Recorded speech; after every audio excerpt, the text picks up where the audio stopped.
How to record game audio only in OBS Studio. Hi everybody, welcome back to our channel. In this video, I'll be guiding you on how can you record only game audio in OBS Studio. Now first thing first, you have to follow the steps. Now in the OBS Studio, navigate to the sources section in the main window. After which you simply want to click the plus button and add a new source. Then go ahead and choose application audio capture from the available options. Then what next you want to do is give your new source a name and create game audio. Now in the source settings, select the game window from a drop-down menu. Then this will capture the audio directly from the game processor. In the audio mixture panel, you could adjust the volume of the game audio sources to ensure that only game audio is captured. You could disable or mute other sources like desktop audio or microphone.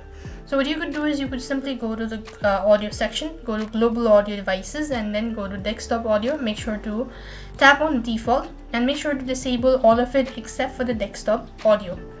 Next, what you have to do is you simply want to go to the output audio, and there you want to go to recording format. Then you want to simply select MP4. As you do it so, and as per the audio bitrate, you want to make sure it's selected to 160. Then you want to come back to the Discord main menu and click on start recording, and now this is how you'll be able to record game audio only in OBS Studio. I hope the video was helpful. Make sure to like, share and subscribe. Thank you for watching. See you in the next video.